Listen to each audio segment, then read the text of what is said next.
ನಾವು ಫೈನಲ್ ಇಯರ್ಗೆ ಕಾಲಿಗೆ ಬಿಟ್ಟು ಒಂದು ತಿಂಗಳಾಗ ಹೋಗೈತೆ. ಅದ್ರ ತಕ್ಕನಾಗಿ ಇಂಟರ್ನಲ್ ಎಕ್ಸಾಮ್ ಇತ್ತು ಇವತ್ತು. ನಾವೇನು ಓದ್ಲಂಗೆ ಬಿಂದಾಸ ಹೋಗಿದ್ದೆ. ಇವ್ರು ನೋಡಿದ್ರೆ ಫುಲ್ ಡಿಸ್ಕಷನ್ ಮಾಡ್ತಾವ್ರೆ. ನಮಸ್ಕಾರ ಕರ್ನಾಟಕ, ಮತ್ತೊಂದು ಪುಟಾಣಿ ಬ್ಲಾಗ್ಗೆ ಸ್ವಾಗತ. ಇವತ್ತು ನಾವು ಫೈನಲ್ ಇಯರ್ಗೆ ಎಂಟ್ರಿ ಆಗಿ ಬರೋಬ್ಬರಿ ಒಂದು ತಿಂಗಳಾಗೋಗೈತೆ. ಅದ್ರ ತಕ್ಕನಾಗಿ ಇವತ್ತು ಇಂಟರ್ನಲ್ ಎಕ್ಸಾಮ್ ಇತ್ತು. ನಾವು ಏನು ಓದ್ಲಂಗೆ ಬಿಂದಾಸಾಗಿ ಹೋಗ್ಬಿಟ್ಟಿದ್ವಿ. ಇವ್ರು ನೋಡ್ತಿದ್ರೆ ನನಗೆ ಭಾರಿ ಟೆನ್ಷನ್ನೇ ಆಗ್ತಿತ್ತು. ಒಂದು ಎಕ್ಸಾಮ್ ಹೆಂಗೋ ಬಂದ್ವಿ. ಸೆಕೆಂಡ್ ಎಕ್ಸಾಮ್ಗೆ ಫುಲ್ ಡಿಸ್ಕಷನ್ ಮೇಲೆ ಡಿಸ್ಕಷನ್ ಮಾಡ್ತಿದ್ರು. ನನಗೆ ಅವ್ರು ನೋಡಿ ಎದೆ ಒಳಗೆ ಪುಕ ಪುಕ ಪುಕ ಅಂತ ಅಂತಿತ್ತು.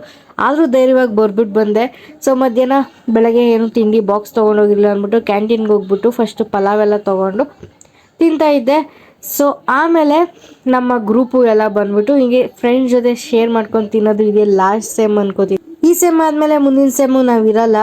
ಸೊ ಆಮೇಲೆ ಮನೆಗೆ ಬಂದ್ಬಿಟ್ಟು ಸ್ವಲ್ಪ ಓಲಾದಲ್ಲಿ ಅಪ್ಡೇಟ್ಗಳು ಬಂದಿತ್ತು. ಅದನ್ನು ಅಪ್ಡೇಟ್ಗಳು ಮಾಡ್ಕೊಂಡು ಕೂತಿದ್ದೆ ಅಷ್ಟೇ. ಇವತ್ತಿಗೆ ಮುಂದಿನ ವೀಡಿಯೋದಲ್ಲಿ ಸಿಗ್ತೀನಿ. ಟಾಟಾ, ಬಾಯ್ ಬಾಯ್.